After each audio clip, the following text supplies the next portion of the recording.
Alright, so my goal here is to basically play through all of my computer games, which I feel don't get too much attention. This is Mystery House for the Apple II computer. As you can see, it was released into the public domain in 1987. If you guys want to play it, go for instructions. Adventure is one of the most fascinating and challenging games available for your Apple computer. Winning is quite a challenge in a game where it may take hours to move and weeks to solve a puzzle. Hi-Res Adventure Number 1, Mystery House, takes place in an old house with many rooms. As you enter the house, 7 of the people will be in the living room. Eventually they are dispersed throughout the house, and you start finding them dead. You must find the killer before he or she ends up killing you. Okay, this is talking about how to move. Okay, directions. At the start of the game, there will be 7 other people in the house with you. Their names, occupations, and hair color are as follows. Tom is a blonde plumber, Sam is a brunette mechanic, Sally is a redhead seamstress, Dr. Green is a brunette surgeon, Joe is a brunette gravedigger, Bill is a blonde butcher, and Daisy is a blonde cook. Okay, now the game started. You're in the front yard of a large abandoned Victorian house. Stone steps lead up to a wide porch. Okay.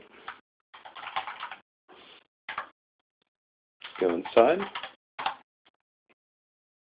And it locks behind us for no apparent reason. Everyone's creepily staring at me. So I'll have to let that slide. Go into the kitchen. I'll look in the sink.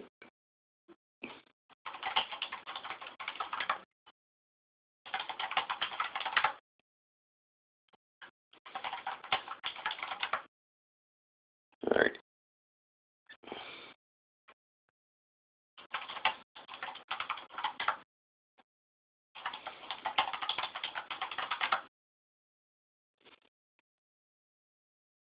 I'm using a guide to help me out here. So I should be able to get through this game without too much difficulty. Text adventures are always like that. If you're playing on your own, they're like nearly impossible to figure out because a lot of the commands and stuff are just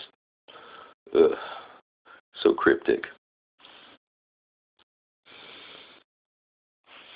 But then when you're using a guide, it's really easy because you just follow the commands there. Alright, turning the water on in the kitchen. Fill our pitcher. I spelled water on. Alright.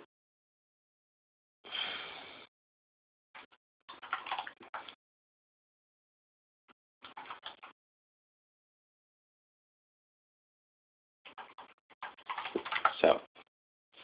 Alright, we're in the dining room, which looks like no one's been in like a very long time.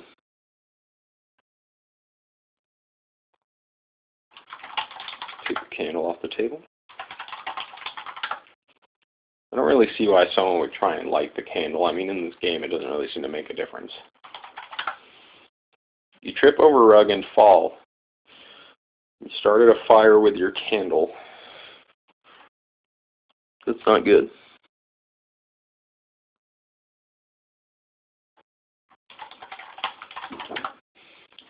Put the fire out.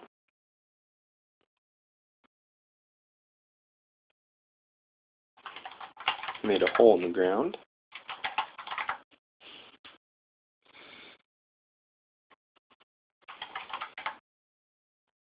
Go up the stairs.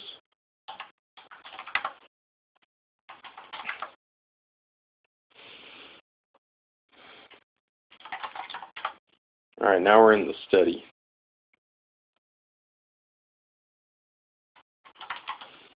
Into the bathroom, and there's a dead guy who happens to look like Chef.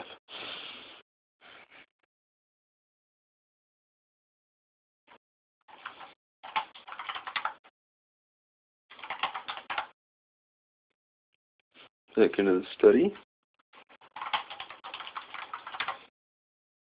How does the game decide what you're trying to use it on?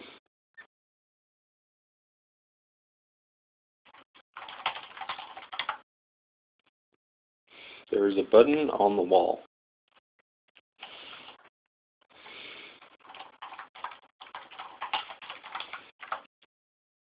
Part of the wall opens.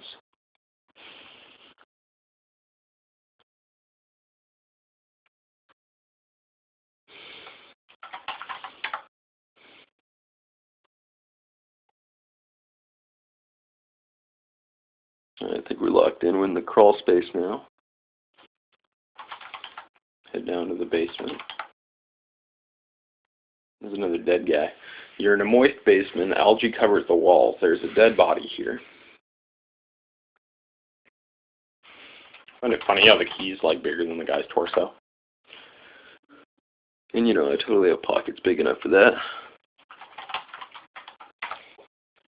The wall's exposed. There's a loose brick.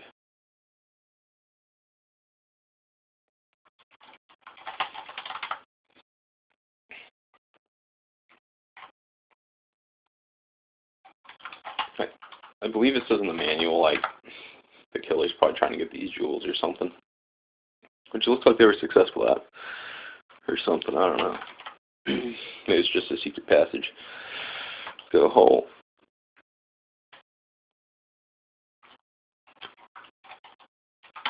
It's a weird tunnel, a little trippy. Let's climb this tree. And here's where our stalker's potentially used.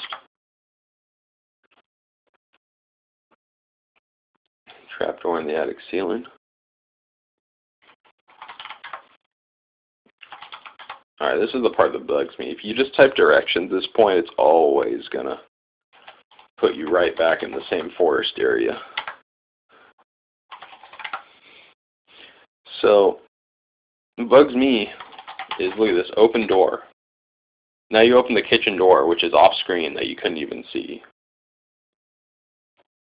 Completely ridiculous.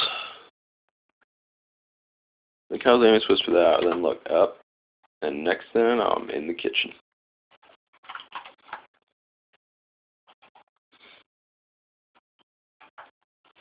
Let's work our way to the attic. Alright. Now we're in the storage room.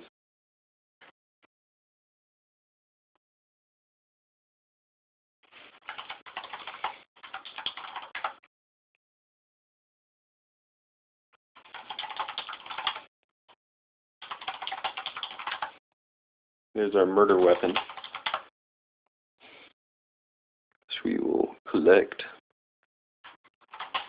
back into the attic. Open the trapdoor we noticed earlier.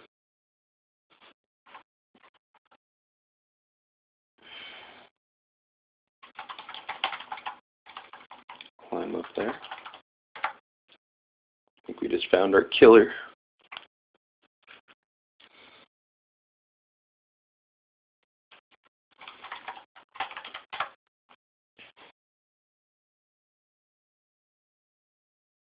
I find it funny how it's just the eyes that change. Nothing else. Daisy is now dead. You're in the tower. Daisy looks like was the killer who we just shot. It's a little aggressive. We got that figured out.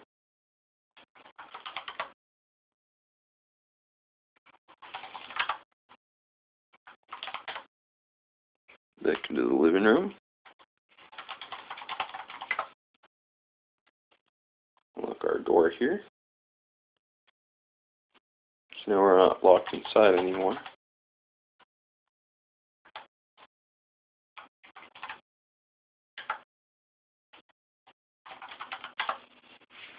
Congratulations, you have beaten adventure and are declared a guru wizard. Alright, looks like I finished the game. I'd say it's a pretty fun game. The graphics really help a lot for such an early game.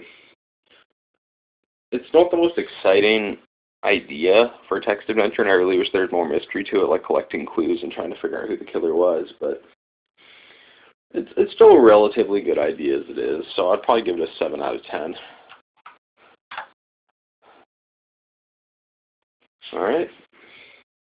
See you guys next time.